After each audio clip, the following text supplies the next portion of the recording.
Você vai abrir comigo a sua Bíblia em 2 Coríntios, capítulo 10,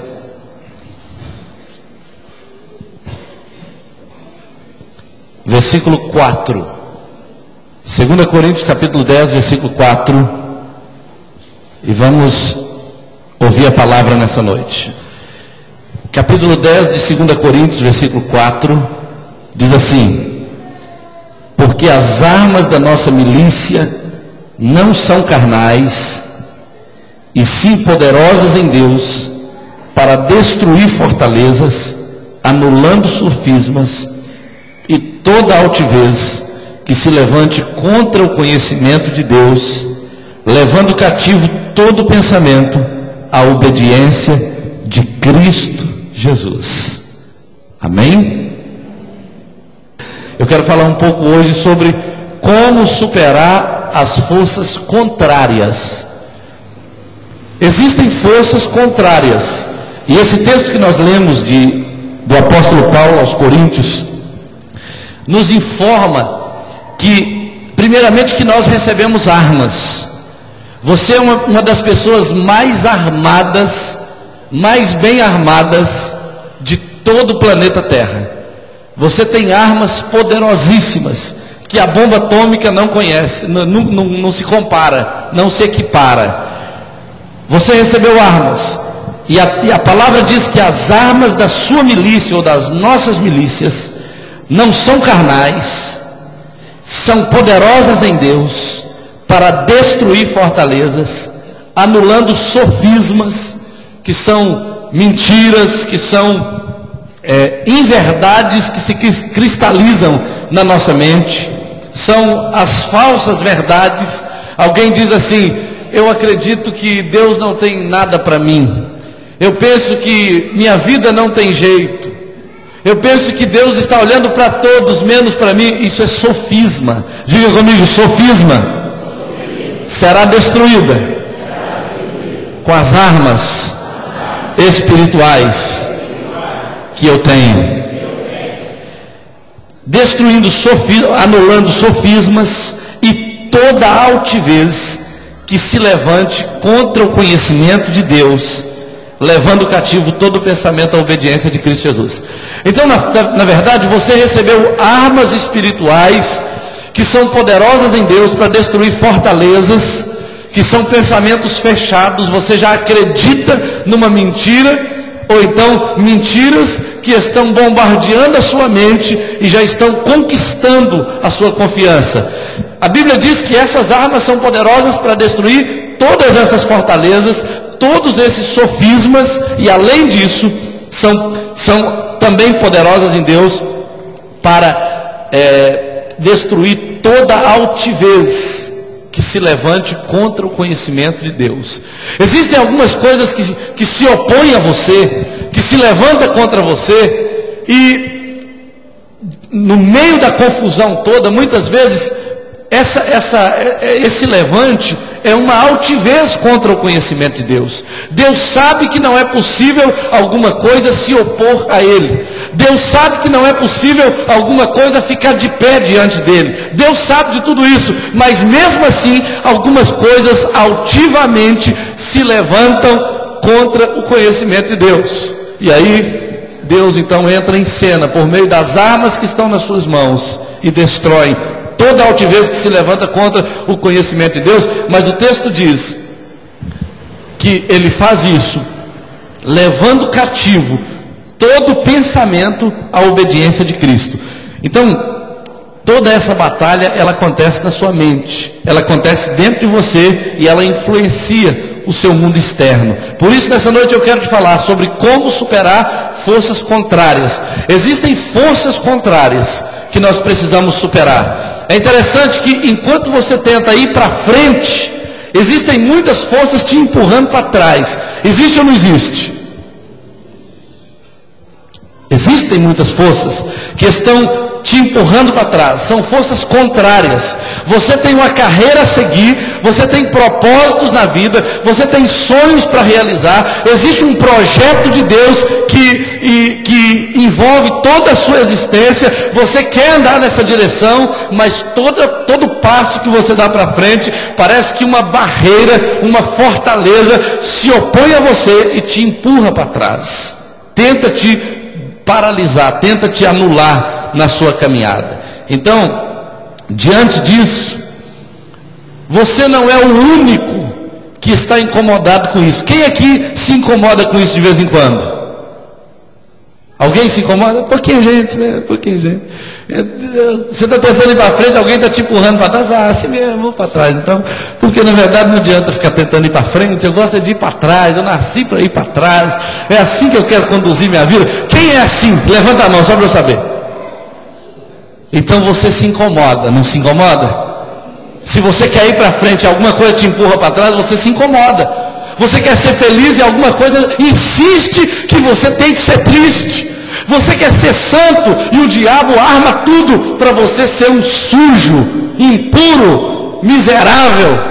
Você quer ser uma bênção e o diabo trabalha para que você seja uma maldição. Você quer ser um instrumento de Deus, mas acaba se tornando um instrumento do diabo. Queridos, muitas vezes isso não é apenas porque você não está com vontade de ser uma bênção, é porque você está tentando ir para frente e alguma coisa está te empurrando para trás. Você está querendo conquistar os sonhos de Deus e alguma coisa está querendo anular esse projeto. Você quer conquistar o melhor de Deus, mas alguma coisa tenta te convencer, de forma como essas fortalezas e esses sofismas e essas altivezes que se levantam contra o conhecimento de Deus, elas se organizam para paralisar você, para impedir a sua vida. Você não é o único, você não é o único que está incomodado com essa situação. Na verdade, a pessoa que está do seu lado direito ou do seu lado esquerdo também já percebeu isso, já tem sido vítima das mesmas forças, e isso precisa parar. Porque Deus quer te levar para frente, Deus quer te levar para o alto, Deus quer fazer de você um conquistador, Deus quer contar com você nessa geração para fazer diferença nessa terra. Deus está contando com você para conquistar aqueles que estão caminhando para o inferno. Ele quer contar com você para resgatar aqueles que estão com as famílias destruídas, aqueles que estão nos leitos de enfermidade, aqueles que não têm respostas para as tantas perguntas da sua alma. Deus está querendo contar com você, mas alguma coisa está te empurrando para trás para que você não avance. Nessa noite, Deus vai te dizer como vencer, como superar essas forças que te empurram para trás. Quem quer vencer em nome de Jesus? Existe, de acordo com o dicionário de português, duas forças. Uma é propulsão, que é aquilo que te impele para frente, que te empurra para frente.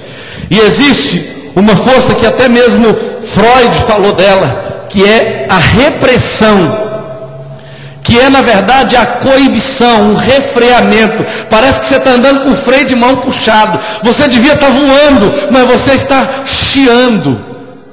Você devia estar voando numa nave ultramoderna, e você está andando ainda de velocípede. Você está lá tentando andar e ainda tem alguma coisa que está travando a sua caminhada. Olha, queridos, isso vai acabar a partir de hoje, em nome de Jesus. Você vai correr sem se cansar, vai caminhar sem se fatigar, e Deus vai te dar asas, porque você vai voar com asas de águia, em nome de Jesus. Você crê nisso? Aleluia! Pode aplaudir Jesus.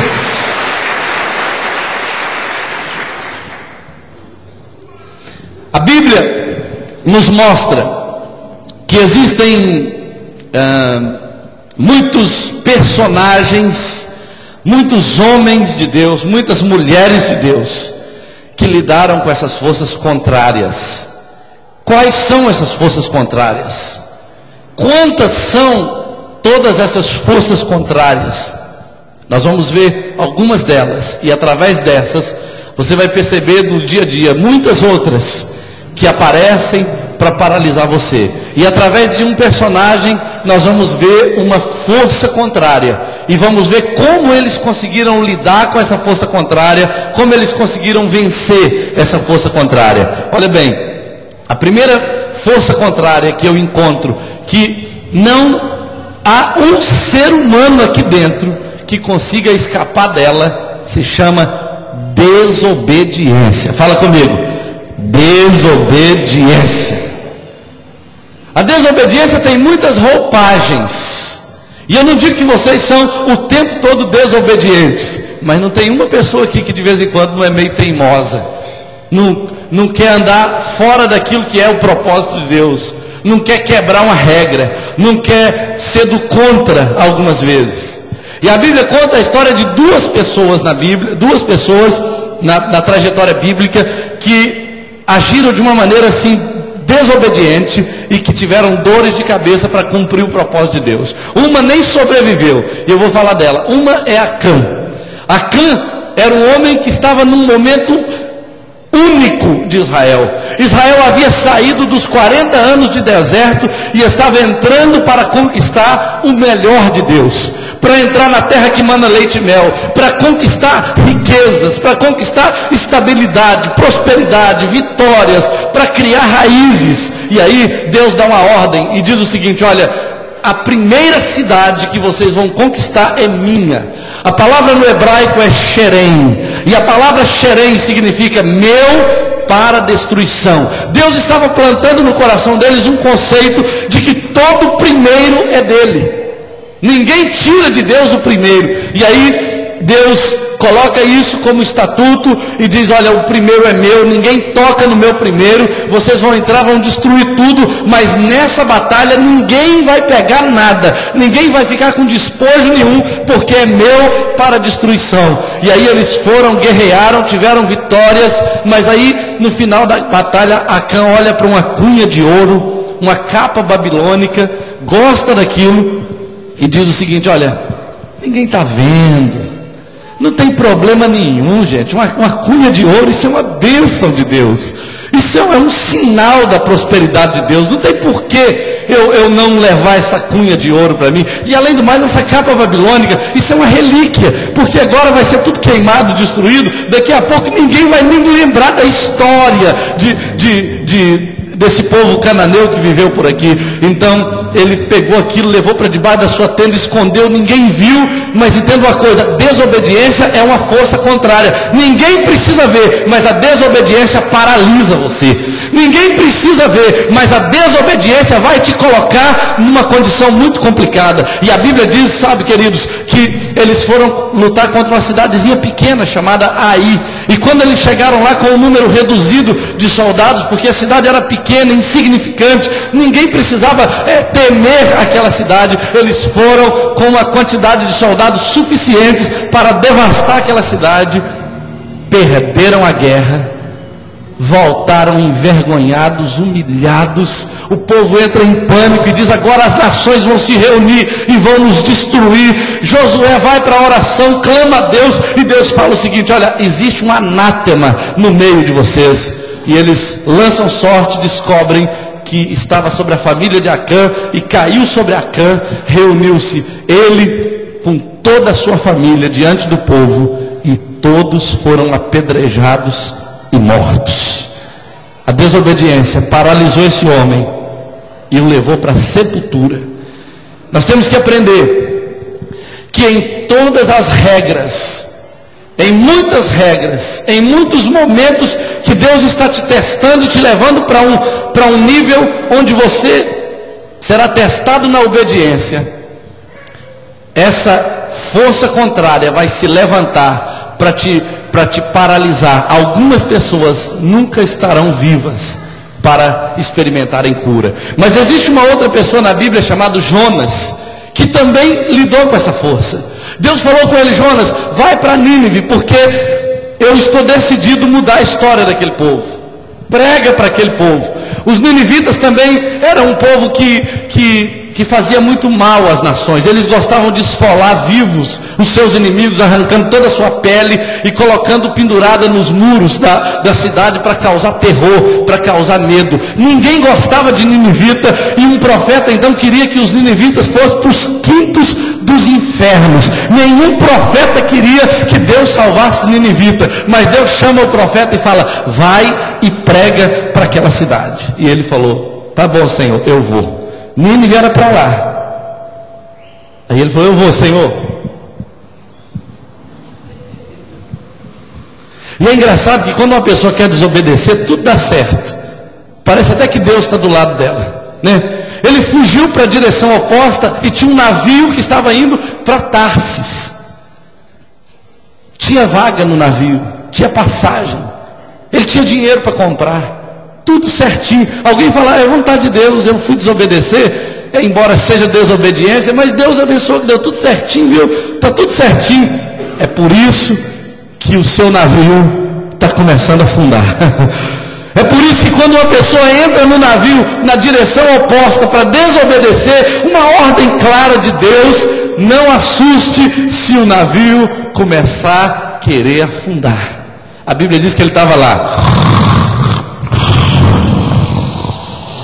dormindo, pegado no sono, e no meio daquele sono gostoso da desobediência, as ondas começam a ficar mais altas e mais violentas, e o navio balançando para lá e para cá, e as coisas ficando complicadas, e os marinheiros que não sabiam de nada do que estava acontecendo, eles então começaram a pegar todas as suas cargas e jogar no mar, para esvaziar o barco, o navio, para que eles não viessem a naufragar.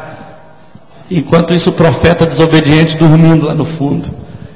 Mas eles jogaram tudo fora e não resolveu. Você sabia que não tem nada que resolve o problema da desobediência, senão o arrependimento?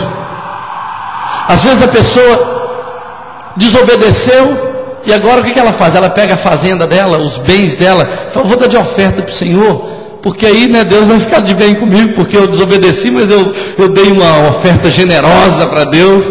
Aí Deus fala assim: ó, pode jogar a oferta aí, mas o navio vai afundar do mesmo jeito. Ah, Senhor, eu vou fazer uma semana inteira de oração. Deus fala: beleza, isso é bom, isso vai ser muito bom para você, mas o navio vai afundar do mesmo jeito.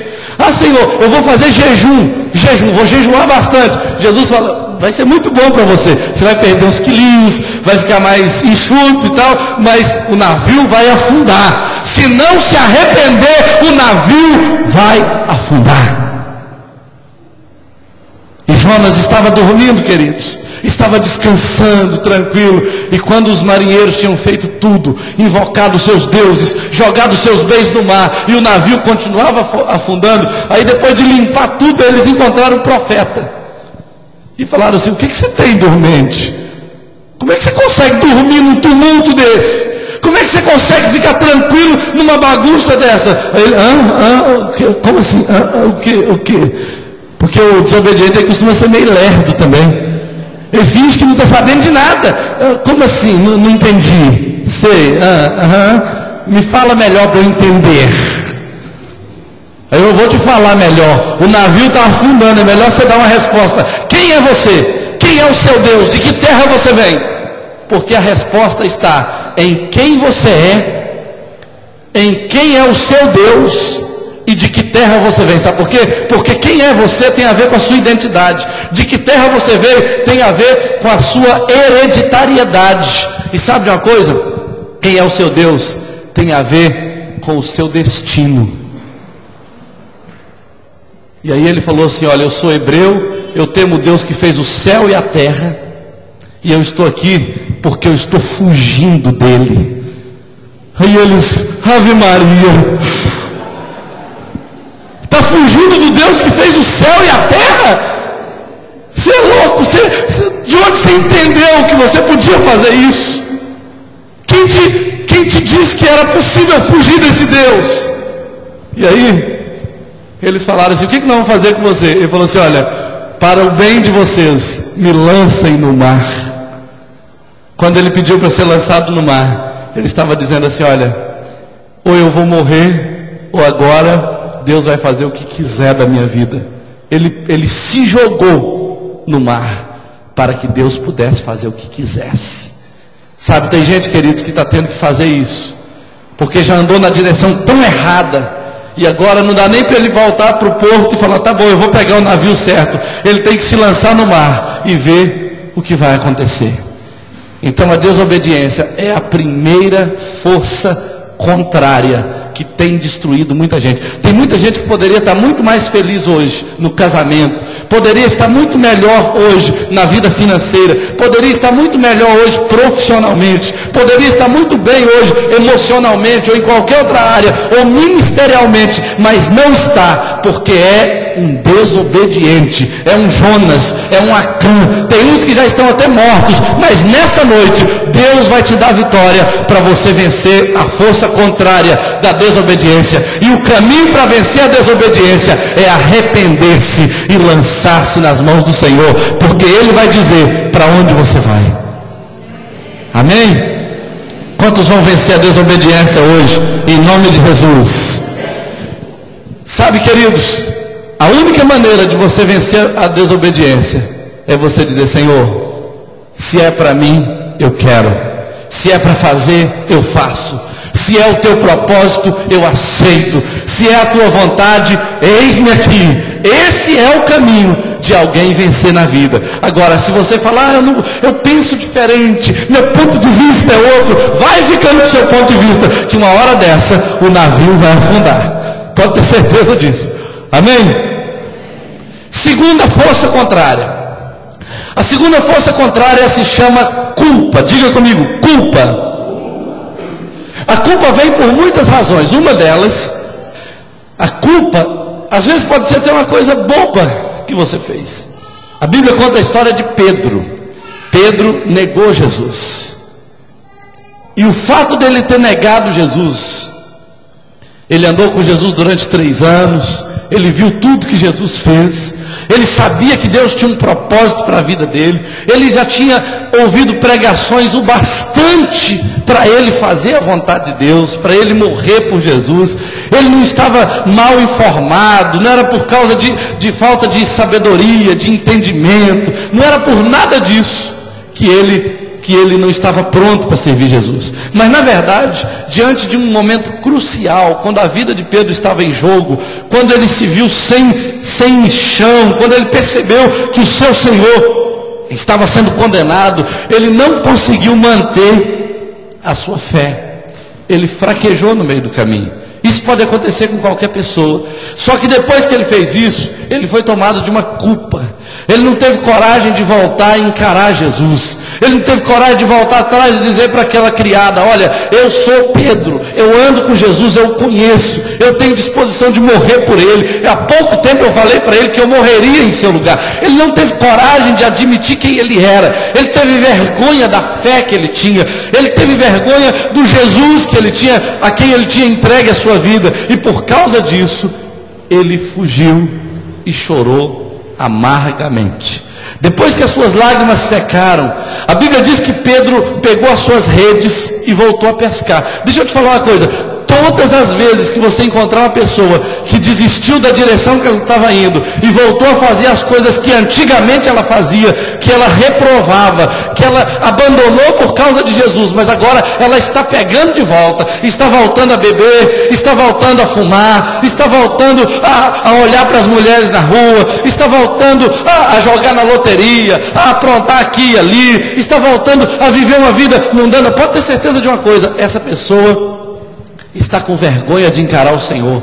Essa pessoa está tomada de culpa e a culpa a impede de voltar para Deus. A Bíblia fala que Pedro foi andando assim, foi caminhando assim durante os 3 primeiros dias. Pedro não fez uma oração, provavelmente. Pedro não fez uma leitura bíblica, não fez uma devocional, não reuniu com ninguém, ele ficou na dele, ele ficou por ali, vazio, sem propósito. Mas de repente, ao 3º dia, Jesus vai a Pedro, assim como ele está vindo a você hoje. Talvez você está sendo pressionado por uma força contrária chamada culpa. Jesus vem a Pedro, confronta o pecado de Pedro. Pedro se rende ao pastoreio de Jesus. E esse homem curado da sua culpa, se tornou um instrumento poderoso nas mãos do Senhor. Assim pode acontecer com qualquer um aqui, que Deus deseja levantar. Talvez a culpa por algo que você fez tenha impedido você de prosseguir. Já tem 1 ano, já tem 2 anos, já tem algum tempo, e Deus agora está querendo te levantar. Deus está dizendo o seguinte: olha, eu sei o que você fez, eu sei como você tem andado, eu sei o que você tem sentido, mas hoje eu quero. Tem gente que acha que porque não deu certo a primeira vez, porque ele não fez como ele gostaria, porque as coisas não aconteceram como ele esperava, agora a única saída é tomar um vidro de chumbim, ou então é aproveitar e mergulhar no pecado. Olha, queridos, Jesus está disposto, e Ele tem toda disposição para ir lá no lugar da sua frustração, no lugar da sua culpa, no cativeiro que te prendeu emocionalmente com toda essa culpa, e arrancar você de lá, e fazer de você um instrumento muito mais poderoso do que você era antes, porque Ele tem poder para mudar a sua história. Amém? Outra coisa, outra força que te empurra para trás se chama desânimo. Diga comigo, desânimo. Eu nem preciso perguntar quem aqui algum dia já sentiu desânimo. A gente sente desânimo de continuar casado às vezes, sente desânimo de ir para o trabalho, sente desânimo de abrir uma célula, sente desânimo de orar, de ler a Bíblia, de participar do relógio de oração, sente desânimo de resistir ao pecado, sente desânimo de tentar educar os filhos, muitos desânimos. E a Bíblia conta a história em 1 Reis capítulo 19, do profeta Elias, que era o crente mais doido que você já viu. O cara nem morar em lugar assim muito normal ele não morava. Ele vivia meio que no deserto. Quando ele aparecia na cidade, ele liberava a palavra, chovia, caía fogo do céu, parava de chover. Ele era um profeta muito louco, que os reis tinham medo dele. Os satanistas tinham medo dele. Ele era radical demais. Ele era tão cheio de Deus que ele não podia nem abrir a boca que acontecia alguma coisa. E esse homem um dia, depois de ter feito uma grande façanha, de desafiar os profetas de Baal, do poste ídolo, de ter feito chover, de ter feito cair fogo do céu, depois de ter feito coisas tremendas com a sua intimidade que ele tinha com Deus, a Bíblia diz que esse homem foi tomado de um desânimo, de uma depressão, de uma angústia emocional, e ele foi para dentro da caverna, e na cabeça dele só vinha uma palavra: todos morreram, todos abandonaram o Senhor, todos se prostraram diante dos ídolos, e eu fiquei só. Eu não dou conta de suportar essa carga toda. Todos abandonaram a fé, eu sou o único crente desse mundo. E ele entra numa paranoia espiritual, e ele não quer sair mais da caverna. Ele foi para o lugar da fuga dele, para o lugar da morte dele. E ali, queridos, dentro daquela caverna, Deus aparece para ele no capítulo 19, versículo 9. E sabe qual é a pergunta de Deus? O que fazes aí, Elias? Talvez nessa noite Deus te chama e te pergunta: o que você está fazendo aí nesse lugar? O que você está fazendo nessa posição em que você está ocupando? O que você está fazendo na direção oposta? O que você está fazendo num estilo de vida sem fruto, sem resultado, sem se envolver com os projetos de Deus? E Elias então, ao ouvir a voz do Senhor, ele fala: Senhor, todos morreram, não sobrou ninguém, só eu fiquei. E Deus fala assim: você está muito enganado, meu filho. Você está pensando que você está sozinho nessa batalha? Existem 7.000 joelhos que não se dobraram diante de Baal. Existe um povo fiel no meio desse tumulto todo. Existe um povo que está andando comigo apesar de tudo que está acontecendo. E aí a Bíblia fala que Deus providencia para o desânimo de Elias um pão. E ele come aquele pão e caminha por 40 dias. Deixa eu te dizer uma coisa: sabe como você vai enfrentar o desânimo?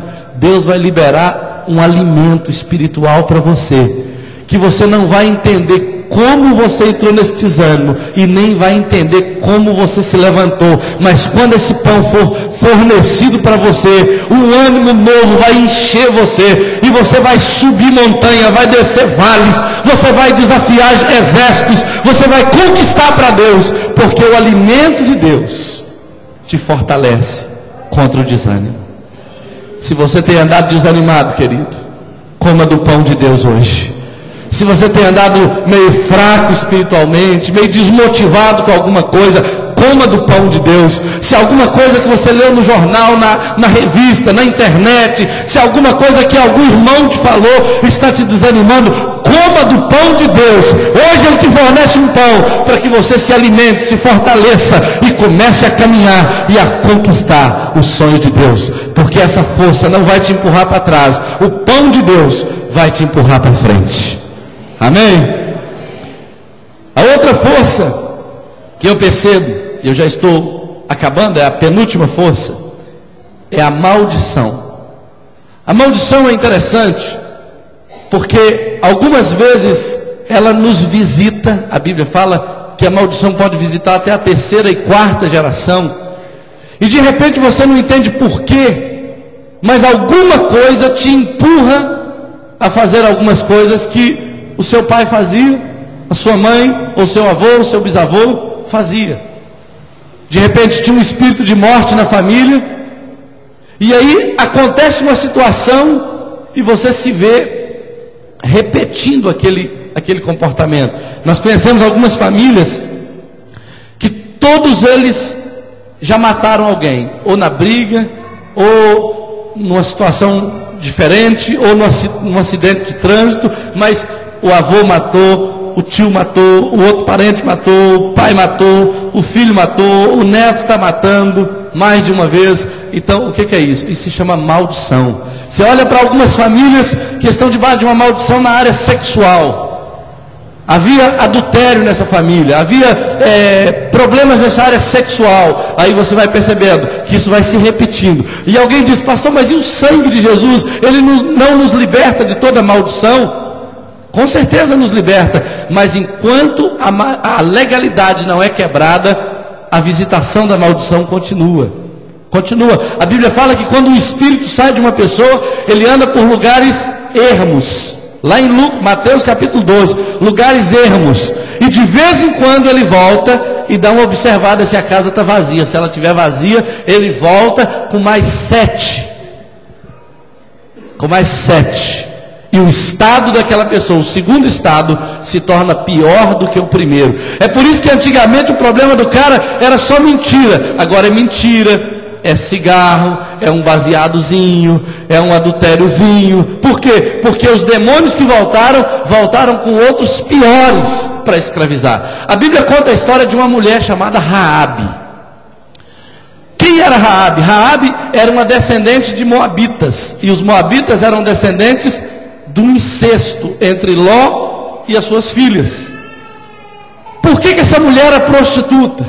Por que essa mulher estava no muro da cidade de Jericó, se prostituindo, vendendo o seu corpo para os homens que passavam por ali? Sabe por quê, querido? Por uma razão simples: porque ela estava debaixo de maldição. Você pensa que uma pessoa acorda de manhã e fala assim: meu projeto de vida é ser uma garota de programa. Ainda que ela faça isso, ela só faz porque ela está debaixo de forças demoníacas. Porque não existe nada melhor do que uma família, do que um casamento, do que uma estrutura familiar. E essa mulher era uma prostituta. Ela tinha sonhos, ela tinha uma preocupação enorme com a sua família. Ela queria ver seus pais bem, ela queria ver seus irmãos bem, ela queria ver a sua família abençoada. Mas sabe de uma coisa? A única maneira que ela tinha de se manter era se prostituindo. Ela não conhecia nada melhor, ela não conhecia o Evangelho, ela não sabia do projeto de Deus. Mas o dia que ela teve a oportunidade de conhecer os espias, ela percebeu que ali estava a oportunidade dela romper com aquelas forças que a empurravam para trás. E essa mulher entendeu o seguinte: se eu abençoar, eu serei abençoada. E a promessa de Deus foi feita entre ela e os espias. Eles disseram: olha, você nos protege hoje, e no dia que nós viermos para tomar essa cidade, você coloca um fio de escarlate, um fio vermelho na sua janela, e nós vamos ver aquilo. Deus vai destruir toda a cidade, mas a sua família, todos que estiverem debaixo da tua casa será salvo. Essa mulher nasceu prostituta, essa mulher cresceu prostituta, mas no dia que ela aceitou o sangue de Jesus sobre a sua vida, ela foi liberta da prostituição, casou-se com um homem que veio a trazê-la para uma linhagem de nobreza, e ela veio a fazer parte da linhagem de Jesus. Sabe, queridos, toda maldição pode ser quebrada. Às vezes a pessoa diz: olha, pastor, mas desde 5 anos eu fico lá no alambique tomando minha pinga. Ah, pastor, mas desde muito cedo eu aprendi com meu pai a xingar e eu não consigo. A minha descendência é uma descendência maldita, e eu, por mais que eu queira ser abençoado nessa direção, eu sou amaldiçoado. Entenda uma coisa: o sangue de Jesus te purifica de todo pecado, de toda maldição, te liberta de toda cadeia, de toda algema, e pode mudar a tua história. Amém? Você não precisa continuar debaixo desse decreto.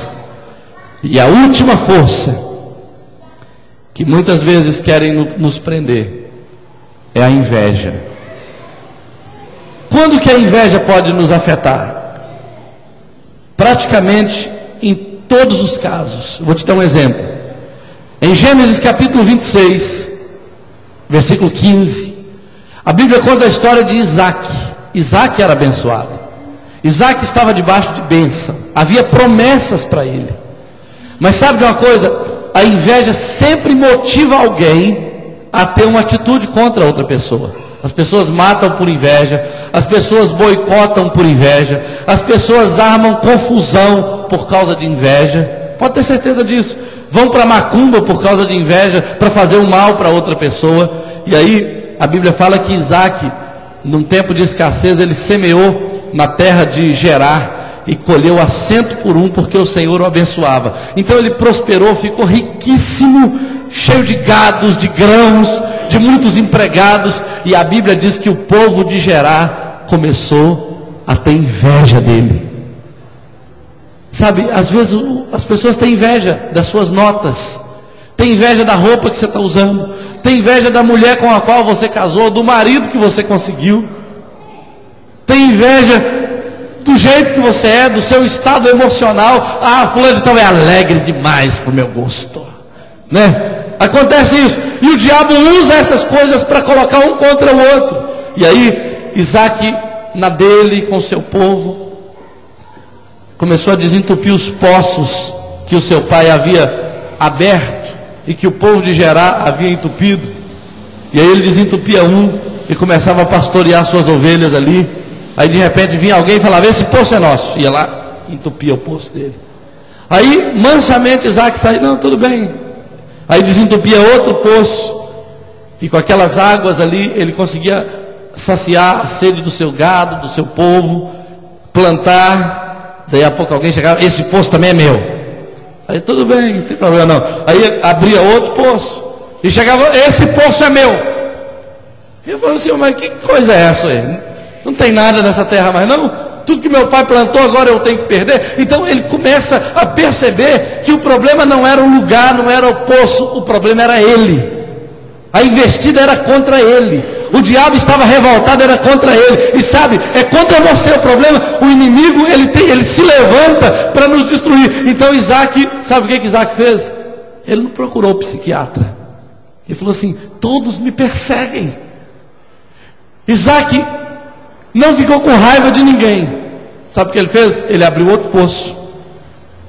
E aí alguém chegou: é meu. Tá bom. Aí ele abriu outro poço. E alguém chegou: é meu. Tá bom. Ele abriu mais um poço. É meu. Tudo bem. E ele abriu outro poço. Sabe, quem aprendeu a abrir poço não vai ficar paralisado pela inveja de ninguém. Se te tomar um poço, você abre outro. Se te atrapalhar num poço, você começa outro. Se alguma coisa tentar te impedir na sua conquista, você conquista de outra maneira. Nada vai tirar de você aquilo que Deus plantou no teu coração, em nome de Jesus. Sabe, queridos, com tudo isso, a Bíblia diz que Isaac acabou fazendo um acordo com Abimeleque, que era o rei daquele povo. E a partir de então, eles não contenderam mais. Entenda o seguinte: as forças contrárias que se levantam contra você, no que diz respeito à inveja, serão vencidos com a perseverança. Se te atrapalharem aqui, você começa ali. Se entrarem na sua frente aqui, você começa lá. Se tentarem te impedir de alguma coisa que você quer fazer aqui, você começa aqui. E vai assim, não para, não desiste. Continue ganhando almas, continue abrindo célula, continue amando sua esposa, continue cuidando do seu marido, continue servindo seus filhos ou seus pais, continue estando debaixo de cobertura espiritual. Não importa o que estão fazendo, o que estão falando, o que estão comentando a teu respeito, continue cumprindo a vontade de Deus, porque aqueles que se levantam contra você, os demônios que armam contra a tua vida, vão cansar da tua perseverança e vão embora, em nome de Jesus.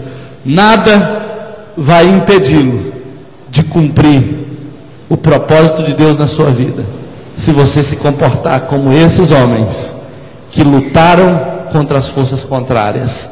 Eu quero orar com você nessa noite. Fique de pé um pouquinho. Eu não sei quais foram as forças que estão tentando minar você, mas você sabe, porque hoje é dia de libertação, hoje é dia de milagres. Hoje é dia de milagres, eu creio nisso.